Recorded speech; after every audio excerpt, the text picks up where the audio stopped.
Hi, this is Josh Schreier, and I would like to welcome you to Module 4. We're winding down over here. Feels like I just met you and we're just winding down. This is Module 4 in Double Your Day Today, how to double your productivity in 5 easy steps.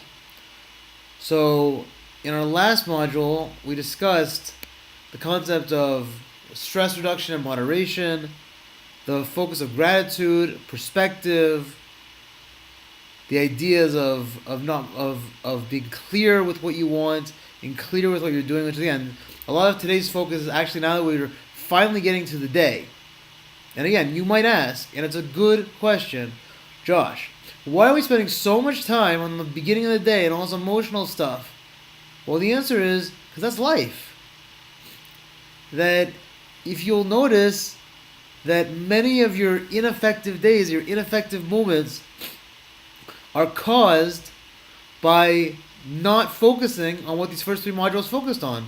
Too much stress, too much busyness, too much running around like a head with your chicken cut off, as my dad would say. He actually now comes up in the videos. Really with the chicken with your head cut off, but he always says the other way around to be cute. That these things are important because how you navigate the maze has much more to do with your mindset than your actions. But to be fair, today we're actually going to finally tackle what to do with your day. Now it's time to plan your actual proper workday. So with this, there's a couple different opinions. I'm going to sort of take the middle ground. That Brendon Burchard calls this block times. Another one of my mentors, Evan Pagan, calls this 60-60-30. But we're going to take a bit of middle ground over here. You need to block out 50 to 60 minute slots in your day, at least 3 to 4 of them, where you're going to get done one important task per hour. 50 to 60 minutes, one critical task. Whether that's if you're in the content production business making content, whether that's moving a project along, if you're in a management position, who you have to talk to and meet and encourage and organize with and meet with, that's where, if we'll review back to the 5x5 productivity sheet from Brendon Burchard, that we'll focus on that a little bit today because he has it very nicely organized. That there's a few things we want to talk about. First of all, who do you have to talk to today? And who do you have to talk to today? And who do you have to hear from today? Because now that we're actually sitting down to work, then this is where we actually finally check our emails and our voicemails and start that process. But that should only be done with priority, because someone might have an email or a voicemail that sounds like an emergency, but they're not on your priority list today. Like we spoke about it, I think a video or two, I can't remember, I think 2 videos ago. Your false emergency doesn't become my priority. So you have to plan ahead before, again, there's so much of productivity is in planning. It is so obvious, but it's so overlooked. Common sense does not become common practice. Especially when you have such a strong proclivity towards the wrong behaviors or ineffective behaviors. Implementing practices that require discipline can be very, very challenging. If you've actually spent the time, I hope you have, to implement the stuff we've been talking about in the first few videos, you see why we spend so much time on things that have nothing to do necessarily with the actual workday itself. Because the preparation for the day, like everything in life, preparation creates progress. Preparation creates progress. Lack of planning creates reactionary behavior, which creates reactionary emotions, which leads to detrimental outcomes in every area of your life, both professionally, personally, and anywhere else. So again, if we'll remember a few things here. Who are the people that you have to talk to today to move balls forward in things that are important in projects or other things? And who are you waiting on? Who did you send something to as a vendor maybe, or a supplier that you're waiting to hear back from, or a client that you're waiting to hear back from, if they're going forward with the project, if they need something else. And when you look at your emails and voicemails, you focus on those people first. You have all those names written down. You can write them down either on the sheet, on this 5x5 formula, 5x50 formula. You can write them down. You can write them down on paper, on your iPhones, however you want to write them down. And those are the people in your emails and voicemails and other communications, SMSs, those are the people you're looking for first. And you literally try as hard as you can to ignore everybody else. If you have 20 voicemails left over from the night before or 40 new emails today, then you have to find a way to organize that so that all you're tackling is the most critical, prioritized things first. And it could be, as you know, as we've sort of banged on the concept of technology a little bit, but it's reality, it's a part of our life. It could be that one of those 40 to 50 minute slots is dedicated to email and voicemails and SMSs. It could be. It doesn't have to be, but it could be. That even spending half an hour focus, but again, if you're going to do that, exclusive on that time. I'm only doing emails, not social media and emails and the news and Slacks and this. I'm only tackling emails for the next half an hour. That's all I'm doing, and everything else is ignored. So this is crucial. Whenever you're going to do these 50-minute blocks, which we'll talk about in a minute, it requires 100% focus. This can be difficult. Why?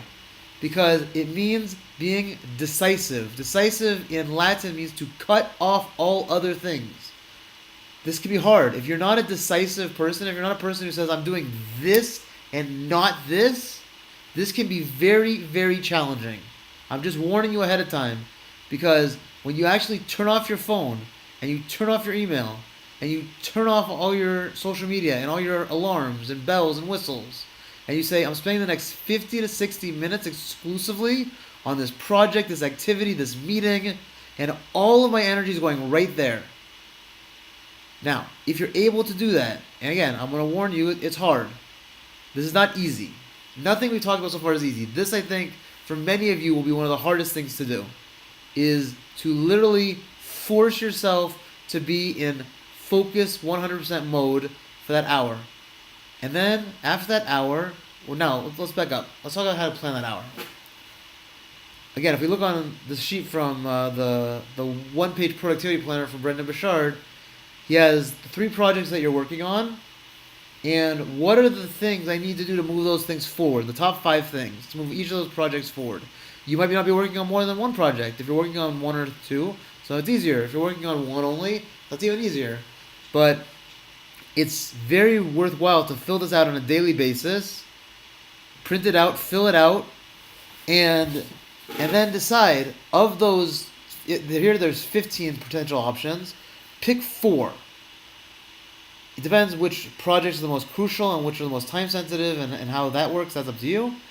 Pick 4 of those 15 steps, and that you should use for your block time today. Now again, that will only take less than 4 hours. If you're doing 50 minutes or 60 minutes, that's between 3.5 to 4 hours. Now, I would suggest this. If you're going to do this, those 4 tasks that require 100% of your effort will also require 100% of your energy.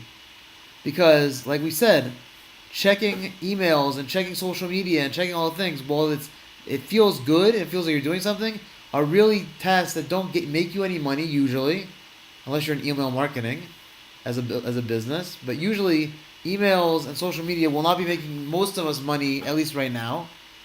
It's mostly for entertainment. So if you spend 100% of your energy on something for an hour, that will probably give you some level of exhaustion and require you to take a break. Most work studies have shown that the average person in a focused task cannot be on a highest level of effectiveness for more than 50 to 80 minutes at a time.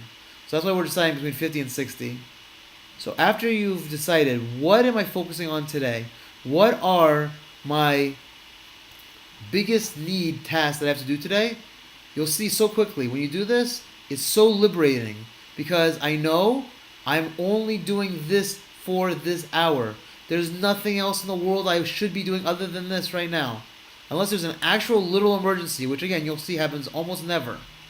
That this is what I should be doing right now, and I'm so sure of that that I'm excluding everything else. I'm turning off my phone. I'm turning my email. I'm turning off my SMS. I'm turning it all off. And I'm focusing all of my attention right now. I know I'm being a little repetitive here, but I want this to sink in because it's so not the way of the 21st century. That the way of the 21st century is see if you can do 5 things at one time, half-baked on standing on one foot. And that is not productive. That's not fulfilling. And again, like I said in the last video, anything you can do that requires only 60 or 70% of your attention and the other tasks require the other 20-30%, you shouldn't be doing. That should be outsourced. That should be an employee. If you're the head of a company watching this, or an entrepreneur watching this, that shouldn't be you. You shouldn't be doing 5 things at once. That it's so important because, again, this leads to the lack of feeling of productivity. So much of productivity has nothing to do with what we did. Like I've said before, so many people can work 15 hours a day and still not feel they got anything done today. How is that possible? They worked 15 hours. 15 hours. How is it possible that they didn't feel productive? Because they weren't organized. They weren't strategic. They weren't methodical. They weren't decisive. They were reactionary. They followed their nose. They didn't follow their head. So it's so crucial. I know I'm repeating myself a lot over here, but I have to get this in your heads because this will change your life. I think so many things we've said so far can. This will change your work day more than anything you can possibly do. Be decisive, and you might find after you did those 3 or 4 hours, you might go home. A lot of times I do that. As you're watching this video, it's 2 o'clock in the afternoon. I'm watching right now. It's 2 o'clock in the afternoon where I am right now. I'm ready. I have a meeting in an hour. I'm willing after that to call it a day at 3 o'clock, 3:30. How can you do that? Because I got everything I need to get done today, and that's it. And now I want to spend time doing other things. But that only comes from planning. If you don't plan, you will not be successful. You will not be productive because you will not feel productive. This is why we focus so much on emotions in this course, and the psychology of work, and the psychology of productivity. Because if I could, like I said, I could do a million things.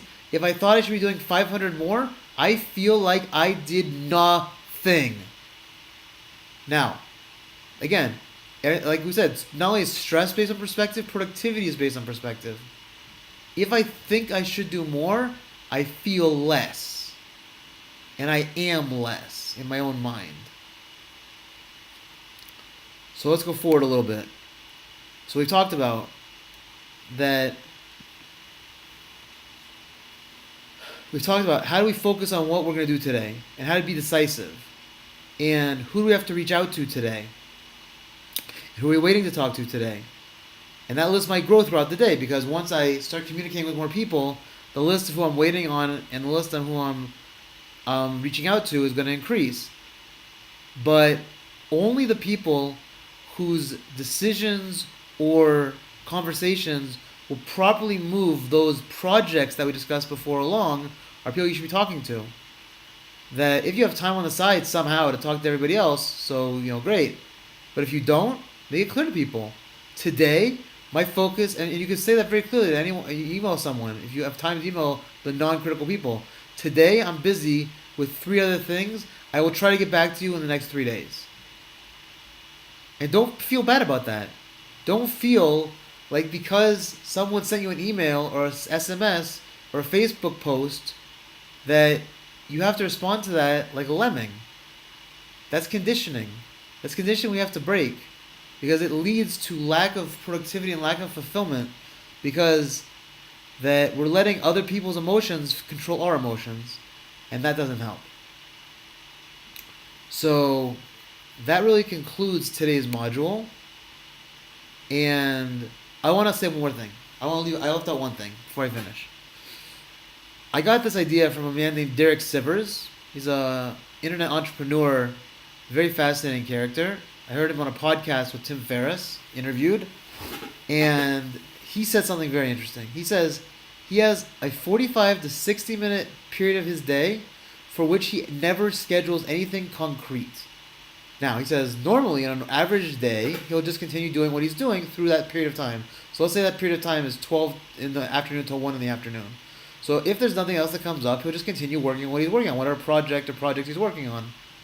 But what that allows you to do, and this is so crucial, it allows you to handle either emergencies or temporary emergencies. Many times it comes a project or something you have to deal with that requires focus for 2 or 3 weeks at a time for an hour or two. And if your day is so locked into place that you don't have that flexibility, you will not be able to commit to those things. And those things, more often than not, you'll see as you go along with this, are the deciding factors in your life. Those small projects, those amazing opportunities that you're not able to jump on and take advantage of because you don't have that hour, will distract from your life. So again, it sounds hard to do. And many of us, especially the type A personalities among us, I'm one of them, feel many times if my day is not booked from morning to night, then I'm not productive and I'm lazy and a bum. It's just not true. That if you know what you're doing and you know what you're doing is the right thing, then that's all you need. So that concludes our video. The next video will be our last, where we'll discuss how you close your day. We've discussed a lot how you start your day. Now we discuss how you spend your day. Then we're going to discuss, at the end, in our last module, Module 5, how you close off your day, how you end the day in a good place. And again, I wish you all the best of luck in all your endeavors in implementing these techniques. Some of them are not easy, and we'll talk about them. And we'll see you in the next module. Again, live with passion, live with love, and we'll see you in our next video.